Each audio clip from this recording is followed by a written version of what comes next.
Niranjanam Nityam Anantarupam Bhaktanukampa Dhritavigraham Vai Ishavataram Parameshamidhyam Tang Ramakrishnam Shirasa Namama Jananim Saradam Devim Ramakrishnam Jagatgurum Padapadme Tayo Sritva Pranamami Muhurmuhu Namasri Yatirajaya Vivekananda Surai Satchid Sukha Swarupaya Swami Tapaharini.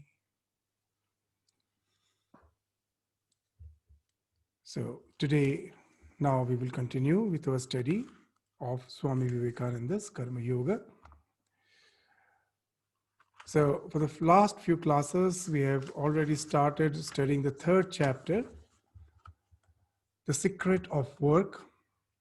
And in the last class, the tenets which we were studying, which Swami Vivekananda was discussing in his Karma Yoga, is that the idea of the sanskara, that as we act in our life, as we think in our life, it is not lost. Each and every thought, each and every act creates an impression. It creates an impression in our mind, and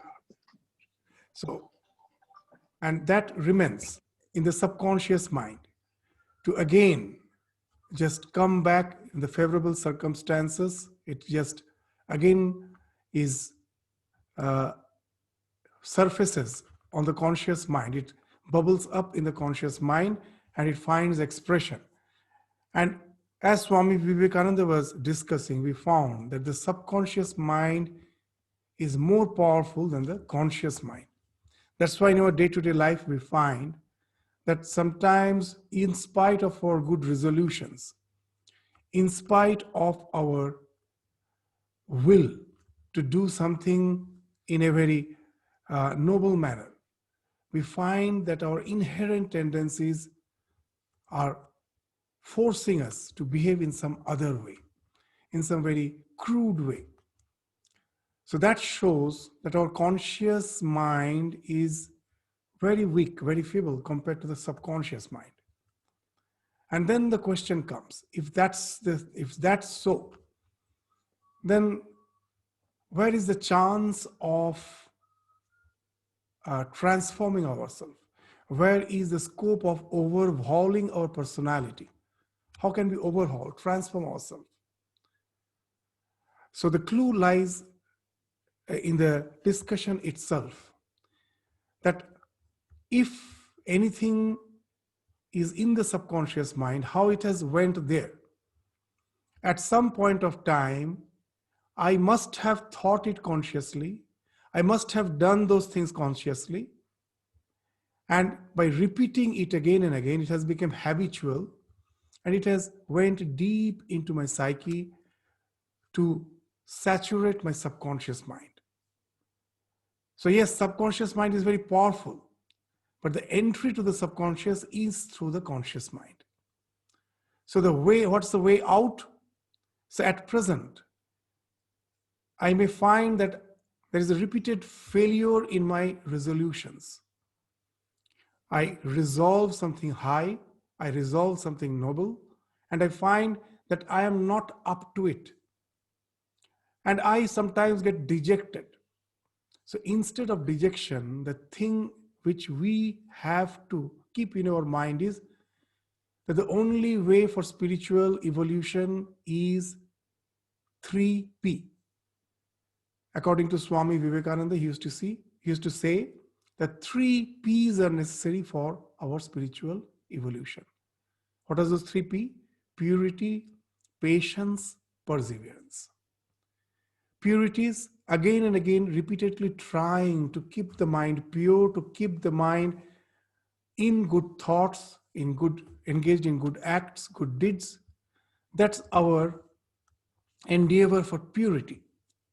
Right? It's not easy, as we were saying, the subconscious mind is very strong. It may again and again force us to go back to our old ways. But what is required is again to take the resolution, not to get dejected, and again strive for purity. And that's what's perseverance, trying again and again. And it won't happen in a day or two. We need patience. And in the long run, gradually we will find that the mind has started transforming. How it happens? So the same way, the way the old thoughts, the old way of living has entered the subconscious mind through the conscious mind. At some point of time in the process of evolution, in the past, when I was not aware of the noble ways of living, I thought those crude ways of living to be the be all and end all of my existence, and was pursuing that. Consciously, I was pursuing that. And that's the time when they have entered into my subconscious mind. And now, when I have understood that that's the way which is not going to give me happiness, which is not going to give me any fulfillment, which is not going to result in any type of self-actualization, now I think of changing the course of my life. Now, again, it will take time. It has to go deep into my psyche, into the subconscious mind.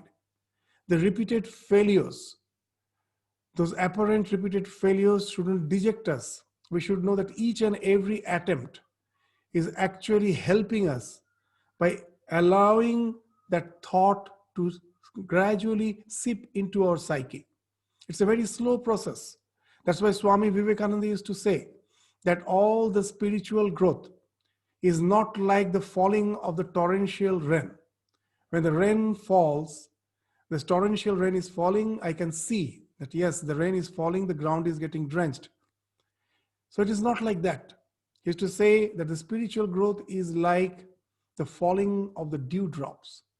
When it has fallen, I have not noticed. In the morning when I go out, just to walk with my bare foot on the ground, on the lawn, I see that the grass is drenched. When the dewdrops has fallen, I have not noticed, but it has drenched the ground. That's how the good thoughts, like the dewdrops, gradually drench our psyche. It's a very gradual process. So for that, the patience is required and the perseverance to again and again go on trying to lead a noble life, to have noble thoughts, good thoughts, pure thoughts. Again and again we try. And that's how gradually those ideas seeps in, and a time comes when my psyche gets saturated with all the good things. The common example which we relate to explain this idea, just our mind at present is just like a cup filled with turgid contents, with impurities. The liquid which it has is full of impurities. Now what we do, it is already filled to the brim. Now we pour pure water on it.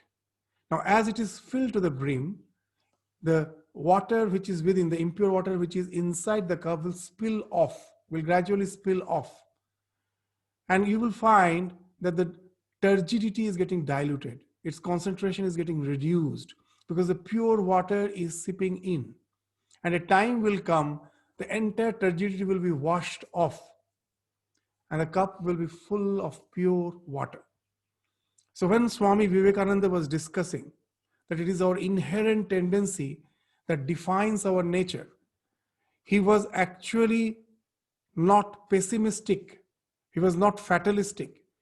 He was actually indicating, yes, it's true that the inherent tendencies defines our nature, but it can be changed if by our persistent effort, endeavor to lead a better way of life, which we have understood is going to bring a overall transformation of my personality, which I have understood and have started resorting to that good way of life. It will take time. It's not that immediately it's going to happen. But yes, in the same way the mind, all the bad thoughts were saturated, in the same way, the good thoughts are going to saturate your mind.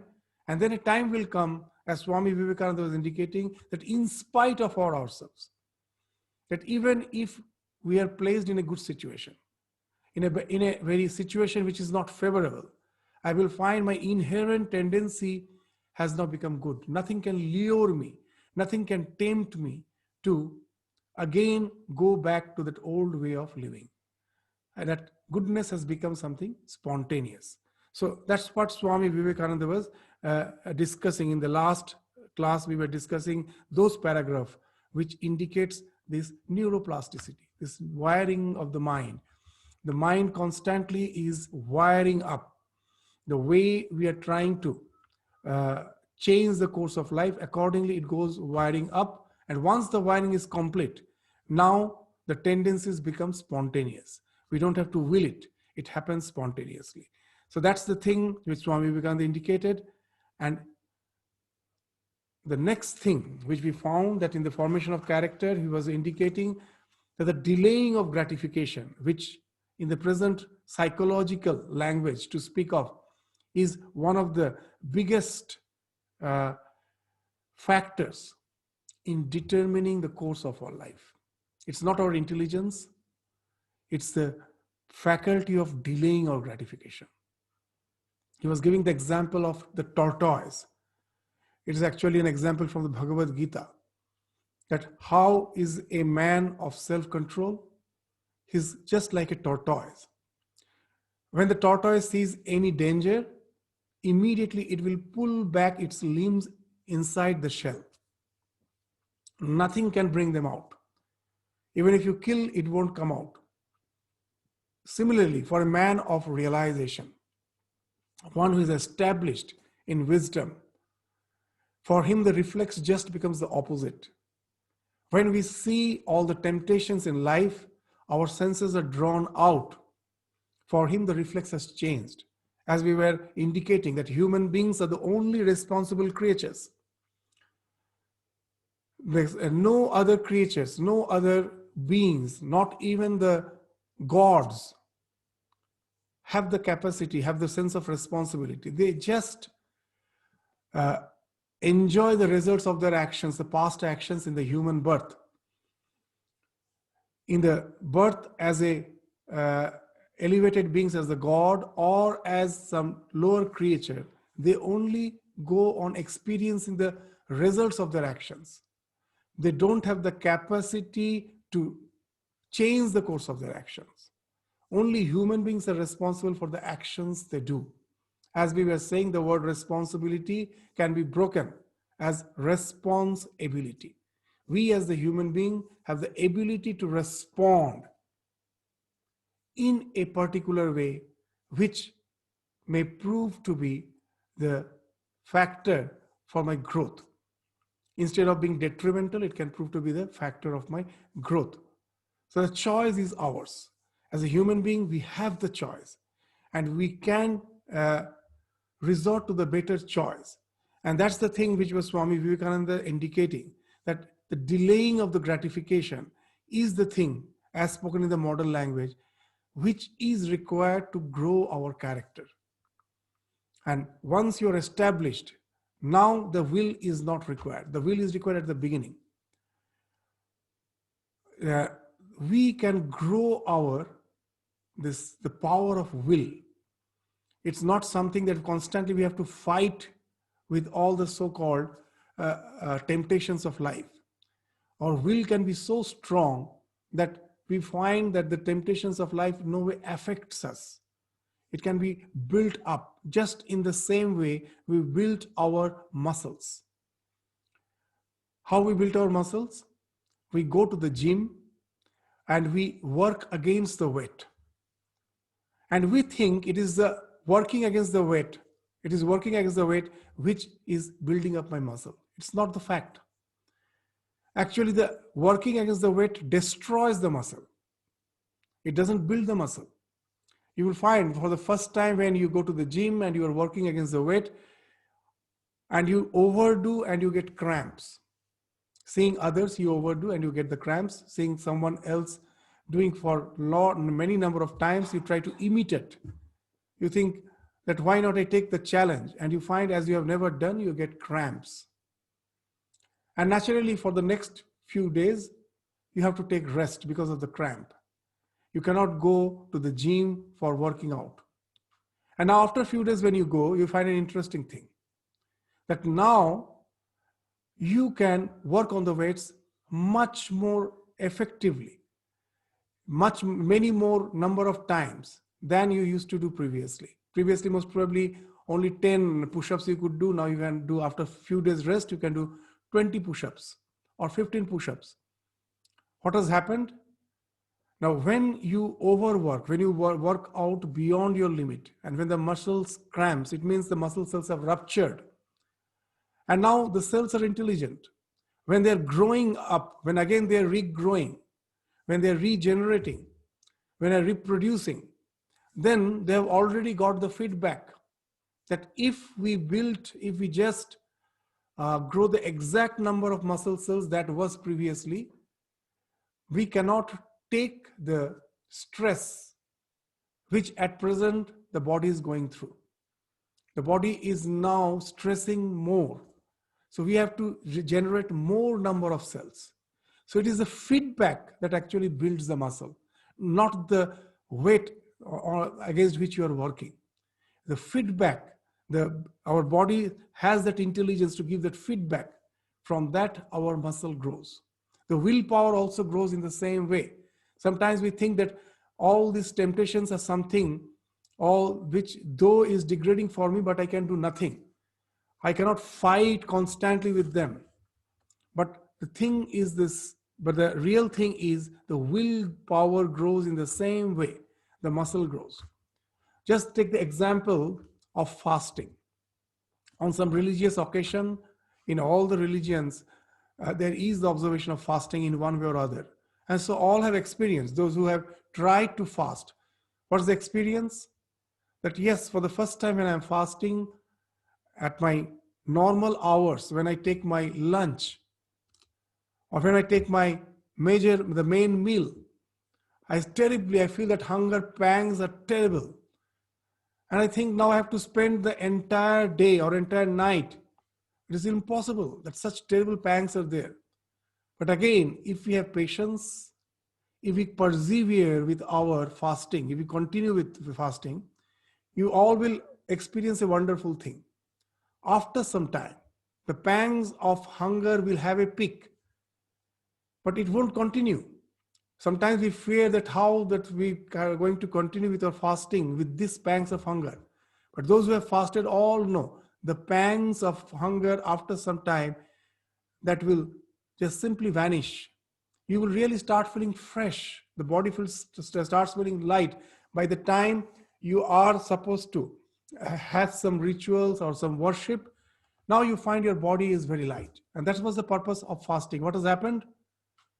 That when when it is time for me to have my main meals, the body has a biological alarm system. That alarm system alarms the body in the form of the pangs of hunger. So take food. It is a time for you to take food. The pangs of hunger, but nothing but the biological alarm. When you ignore it, then the alarm systems get tired. It stops. And you find the pangs of hunger is gone. Now you can continue with your fasting without those pangs. So that's the thing which indicates how we can really develop the power, the willpower, with the same feedback mechanism by which the muscles grow. There also we find it is a feedback mechanism in the body which helps the muscles to grow. Here also the feedback mechanism. It's not the pangs of hunger. The feedback mechanism that yes, after some time the body understands that it is not going to yield. So what is the use of keeping the alarm system on? It stops. It's from that feedback it stops.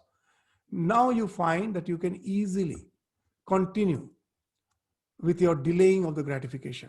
It's not that for infinite time you can do it, but till the time you require it as per the desire, as per the desired goal, as per the desired your time for the ritual, you find you can easily do it, and it has actually helped you. Now you find the body has really become very light, your mind is alert, fresh, and you can continue with those rituals with a very, very uplifted psyche, uplifted mood. That's the idea. And that was the thing which Swami Vivekananda was indicating, that we can increase our willpower. That's why Sri Ramakrishna used to give a wonderful example. He used to say that, you know what our endeavor is like? It's just like trying to uh, trying to row a boat against the stream.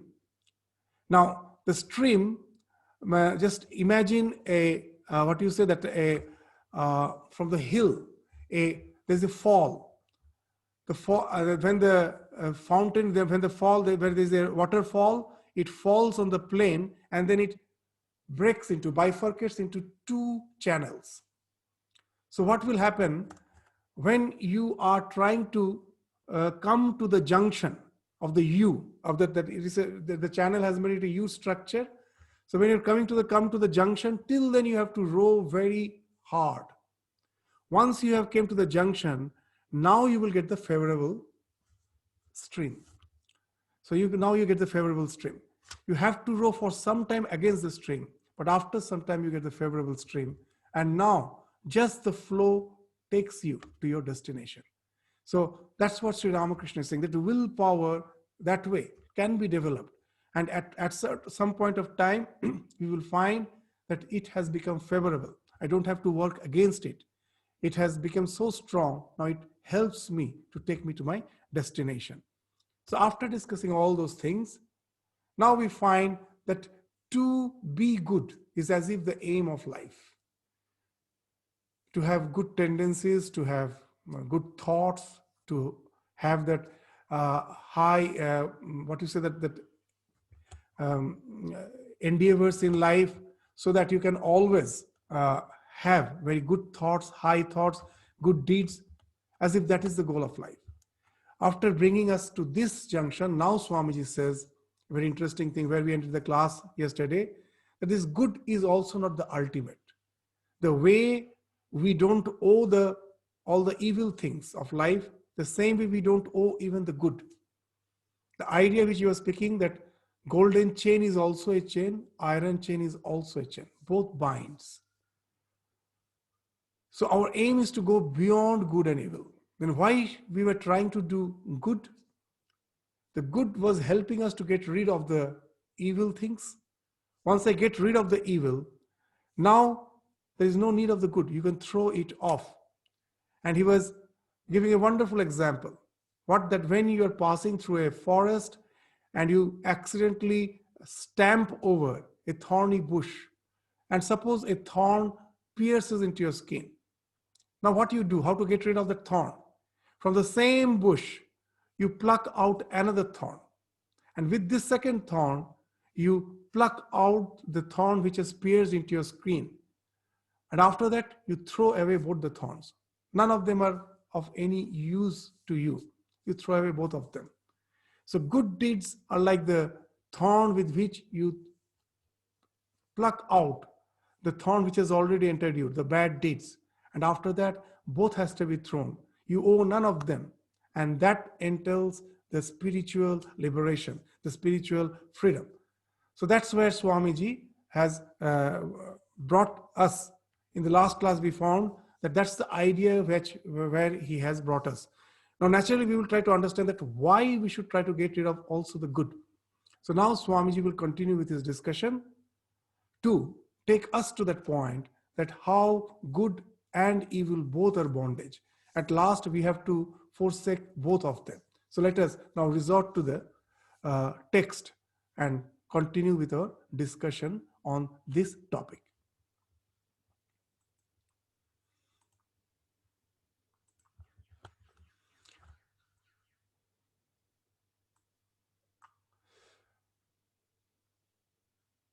liberation means entire freedom. Freedom from the bondage of good as well as from the bondage of evil. A golden chain is as much a chain as an iron one. There is a thorn in my finger, and I use another to take the first one out. And when I have taken it out, I throw both of them aside. I have no necessity for keeping the second thorn because both are thorns after all. So the bad tendencies are to be counteracted by the good ones, and the bad impressions on the mind should be removed by the fresh waves of good ones, until all that is evil almost disappears or is subdued and held in control in a corner of the mind. But after that, the good tendencies have also to be conquered. So this idea, this until all the evil is almost disappears or is subdued and held in control in a corner of the mind. This Swamiji, what is speaking casually, actually itself makes a huge subject. That this line, until all evil is almost disappears or is subdued or held in control, this or held in control in a corner of the mind, this simple phrase actually speaks of the entire subject of mindfulness.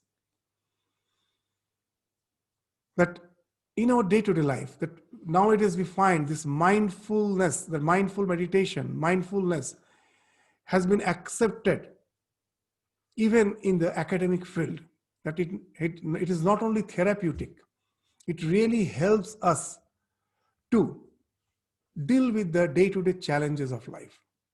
That what it means to keep it in the corner of a mind, held it in a corner of a mind. If you are mindful, then what happens? Scopes will come to discuss elaborately on this point. I will just give one example. In the life of Swami Sharadananda, the first General Secretary of Ramakrishna Mission, one of the direct disciples of Sri Ramakrishna, a very exalted spiritual soul. So when he was a senior monk, as a General Secretary of our order, one day a young monk, a young novice came to him and was just relating his difficulties. He was saying that by the grace of Guru Maharaj, you are so in such an exalted situation that you don't have to fight with your mind. You never have any crude thoughts. Your mind is so elevated. But our condition, you see, is so helpless. We cannot help. The mind again and again goes to the baser things of life, and sometimes we get exhausted fighting with them. So what's the way out? Then Swami Sharadananda replied very nicely. He told, don't think that in our mind there is no as such bad thoughts, evil thoughts, negative thoughts. It's the nature of the mind to have all the good thoughts as well as the evil thoughts. It's there. Until you have refined your mind totally, there may be some good thoughts, but yes, the evil thoughts also exists.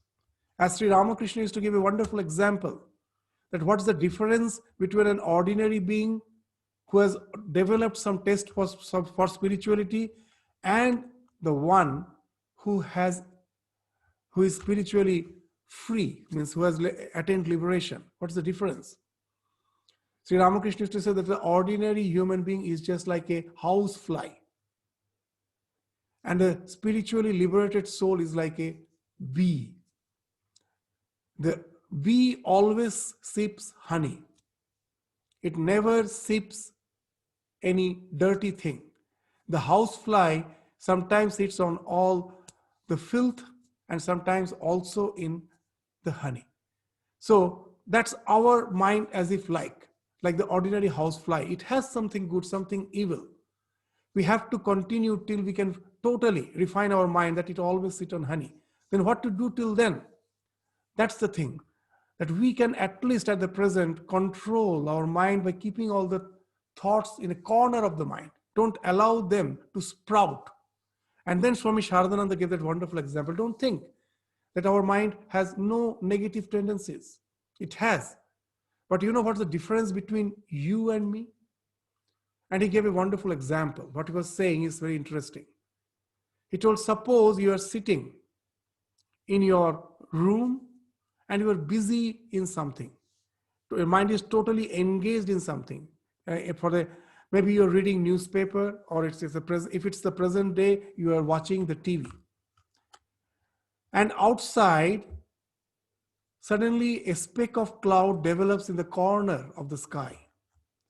And then layers after layers, the clouds go on developing.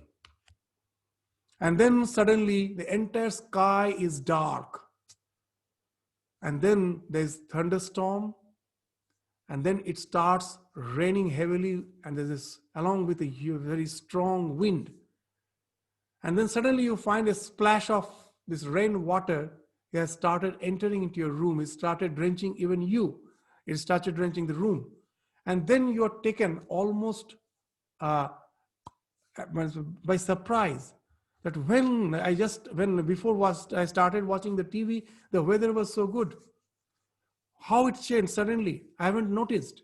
As my mind was totally absorbed in watching the television, I haven't noticed. Suddenly the thing has happened. And now I find it difficult because of the strong winds to go and close the window. And by the time I do it, my room is drenched. So Swami Sharadananda told that is your mind. And for my mind, in my mind also there is a speck of cloud. That negativity is there.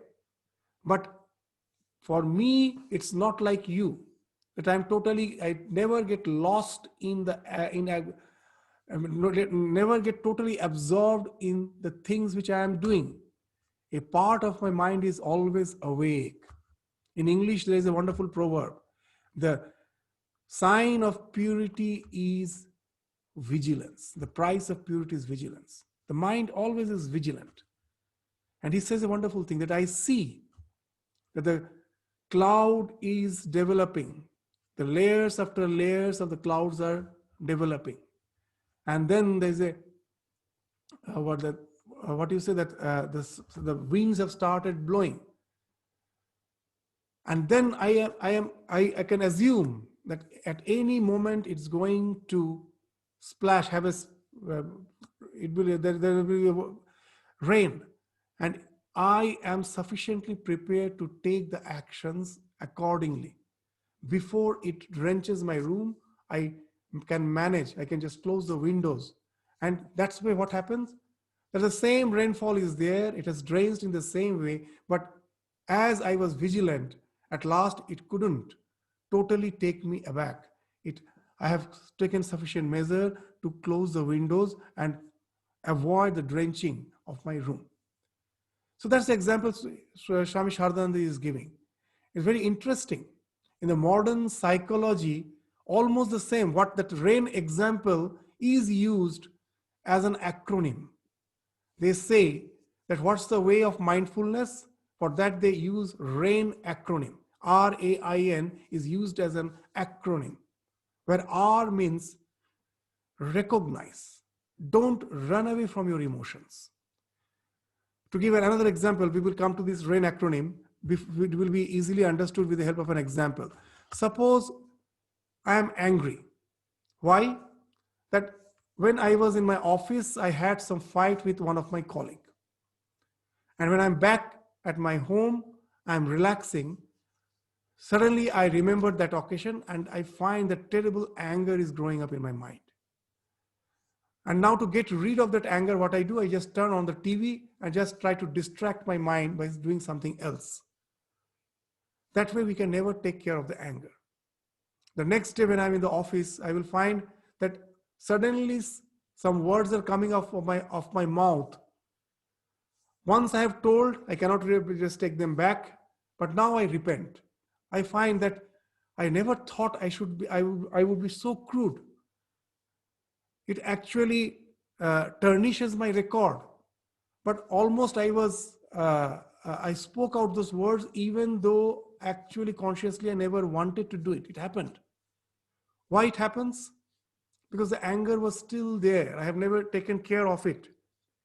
If I would have taken care of it, how? Instead of running away from it, I have to recognize it. That RAIN, R is the recognizing. Accept it.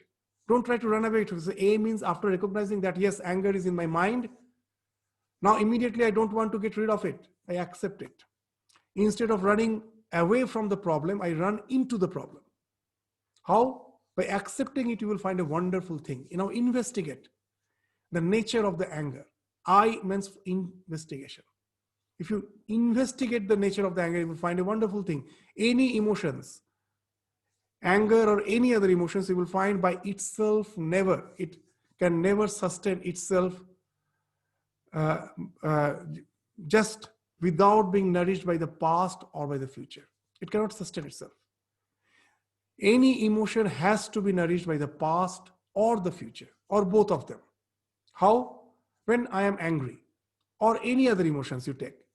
Now we just, for the sake of the example, we take that anger. When you're angry, what is happening? Constantly you are remembering the past, what has happened, that incidents. And that is fueling your anger, which is at present, you have nothing to do with it. You are at home relaxing, but it is the past which is nourishing it. And not only that, you are anticipating, you are planning something, that tomorrow when I am in office, I will say him such and such as a revenge, as a way to prove myself that I have the capacity to deal with you. What all things I will say. That all anticipations goes on in your mind. You're planning something. So that is of the future. So the anger is fed by the past and by the future. It has nothing to do with the present. If I would have tried to understand that at home I am here, I'm just relaxing, what I have to do with the anger? That situation is not there. Why should I bring it from the past and go on nourishing it? Let me be in the present. In present with what? Not with the TV, with the anger. I will say, anger, you are welcome. I recognize you, I accept you, but I'm investigating you. When I investigated, I found that you need the past and the future to be nourished. That I won't allow. That aim means negation. Now I negate the past and the future to nourish you. I'm quite happy with you. You stay with me. But I won't allow the past and the future to nourish you. That's how I'm negating. And you find the anger has gone. So what has happened? That the emotion is still there. That I am not so spiritually evolved that if someone abuses me, I don't get angry. All those emotions are still there. But I can control them and keep them in a corner of mind with that type of mindfulness. That's the RAIN acronym. So it is this vigilance which is very important in our spiritual journey. So know it for certain, purity is not innocence. If innocence was purity, then all the children are sufficiently pure. What happens to them when they start growing up, when they reach puberty, and suddenly we find that innocent child has started changing. All sorts of tendencies which I have never seen have started manifesting, and we get shocked. What has happened? They were in the psyche. They were yet to find manifestation. So innocence is not purity. Purity is just the opposite. It is a maturity through experience. You go through the experiences of life and learn. That learning is very important. We don't learn. Sri Ramakrishna used to say that the camel thrives on thorny bush. It bleeds, but again it will go on eating the thorny bush. It never learns. It bleeds and again it does the same thing. So Ramakrishna is saying that we also never learn. We go on doing the same thing again and again. If we learn, then what happens? Then that spiritual evolution starts. That's what Swami Sharadananda used to say, that what is life? That life is a chain of experiences. And what is the aim of life? What is the aim of life? To learn from those experiences. Unless we learn, then what is the use of those experiences? And once you learn, then what happens? Now you become alert, you become vigilant. So that's the thing which is being indicated. Just a small phrase. So many ideas are actually as if, what you say, that stored into it, that is held in the corner of the mind. So many things that until all ill, what you say, this all evil almost disappears. That's for the one who has is totally evolved, for him there is no evil thought at all, or is subdued. That it has not disappeared, it has been subdued. How it has been subdued? By developing the capacity to keep it in the corner of the mind. So that speaks of your journey has started, though your aim is to clean the mind totally. So Swamiji is saying in a one line, one phrase, but you will find it actually speaks of an entire subject of the mindfulness. But after that, the good tendencies have also to be conquered. So here now he enters into the real spiritual journey. That dharma, religion, is in a primary sense is that which helps us to maintain the integration. Dharayateti dharma. So that way all the good tendencies are to be developed to integrate our personality. And without that, we simply disintegrate. So first you integrate yourself, but that's not all. You have to get rid of the good tendencies. Why? Just before going into the Swamiji's words, to give a very common idea that what our scripture speaks of, the ultimate goal of human life is liberation. Liberation means what? That I need not come back to this physical world of existence. Liberation. Now, if you have developed an aptitude for meditation, you like meditation very much.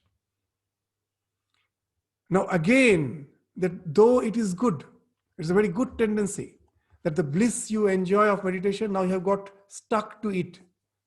Now, just to meditate again, you have to be born again, if that meditation hasn't taken you to the liberation.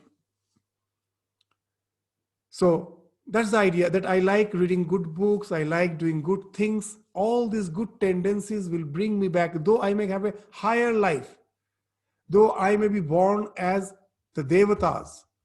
But once the results of those good actions are over, again I have to come back down to this physical level of existence. That's what's the idea which has been spoken of in our scriptures. So that we will find that even in the Bhagavad Gita, that the idea is te tang bhuktva. In this 9th chapter, the 21st sloka, they speak of that because of your good deeds, you accrue the results in a higher birth. But when the results have been totally exhausted, again you have to come down to this level of existence. There is no liberation for you. So the good deeds, though, are something which is better than all the evil ways of life, but it's not the ultimate. It still keeps us bound. It's a golden chain. Like an iron chain, it still binds me. So that's in the Bhagavad Gita, the 21st sloka. In the 9th chapter, they say that te tang bhuktva swargalokam vishalam. In the higher planes, when you have enjoyed the results of your good action, kshine punya, once all the punya, the results of the good action is exhausted. Kshina means to get exhausted. When they get exhausted, then what happens? Martya lokam vishanti. Again, you have to come down to this plane of existence. So you continue in this cycle of birth and death. So in that way, it doesn't serve the ultimate purpose. So what actually is required? In the Bhagavad Gita, in the same, we will find the same chapter, the 28th sloka. There they have been mentioned that what should be our attitude then? That shubha shubha phalai revam moksha se karma bandhanai. Sannyasa yoga yuktatma vimukta mamu pashyasi. That by dedicating all your work to me, means to the Lord, to the Paramatma, you will be freed from the bondage of good and bad results. In this life, whatever action we do, as Swamiji told, that it has, even if I am doing something good, some evil accrues out of it.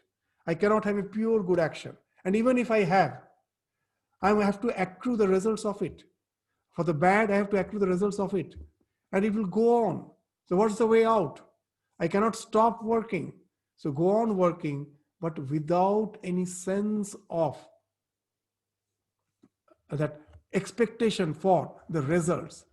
Dedicate, offer all the works to the Lord. That's the idea which we find has been spoken of in the Bhagavad Gita. And that's the thing Swamiji is gradually now entering into. So by dedicating all your works to me, you will be freed from the bondage of good and bad results. With your mind attached to me through renunciation, you will be liberated and will reach me. So it is not, our aim in life is not to do good actions. Of course, we have to first reform ourselves to get rid of the evil by doing good.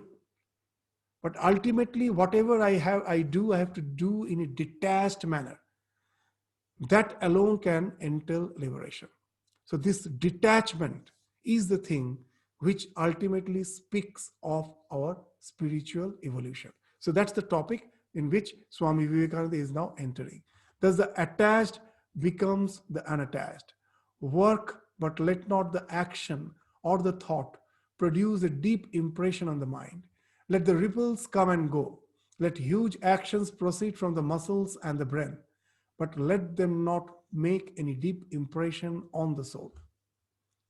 So now Swami Vivekananda will give an example that how the deep impressions created by our attachment becomes the cause of bondage. We will just give an example, day-to-day example. How can this be done? So now he will start explaining it. We see that the impression of any action to which we attach ourselves remains. I may meet hundreds of persons during a day, and among them meet also one whom I love.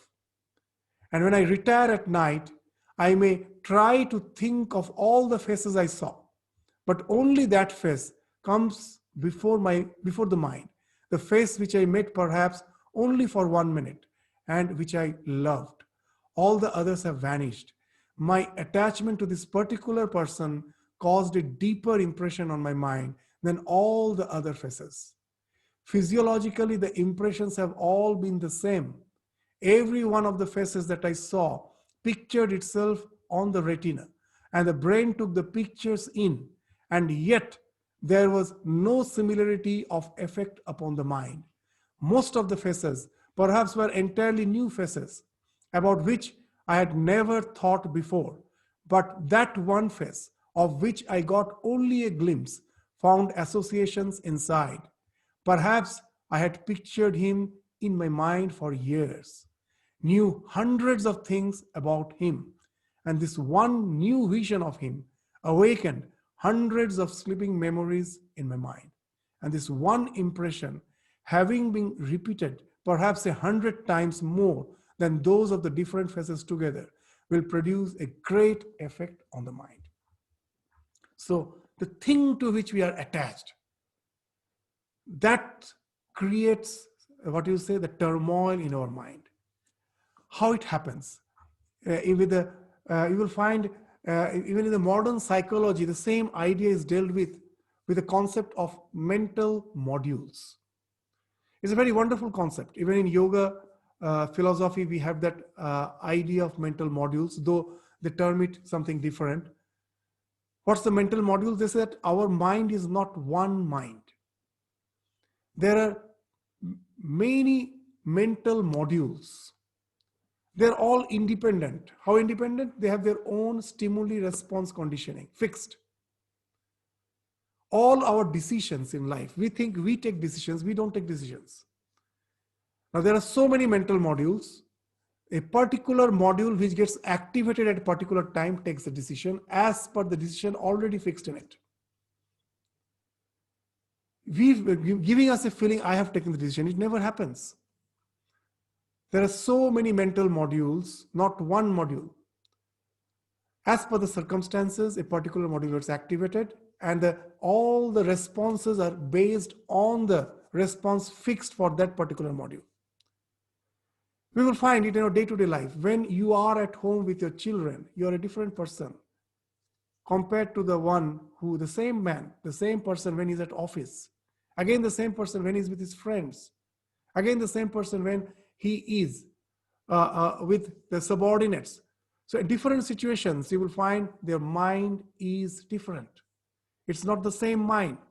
It has its own stimuli response conditioning, particular set of stimuli response conditioning for each circumstances. What has happened? As per the circumstance, a particular module gets activated and it has its own fixed responses. We cannot change it, but it somehow gives us the impression that the mind, that particular module, is reacting in a particular way, giving us the impression that it is we who are reacting. Constantly it is happening. Today, we will just end the class with early because we have another session today, of the prayer session today. Just I will give a hint of this example, and we will carry on with the discussion in the next class. In the modern psychology, they have dealt with this subject in a very, very vivid manner. What is that? That these mental modules, just a common example. That a lady is passing down the street and she hears the barking of a dog. And she even doesn't see the dog, just heard the barking. And she starts running frantically. She screams and runs frantically. The same lady, the next day, now she's carrying a child.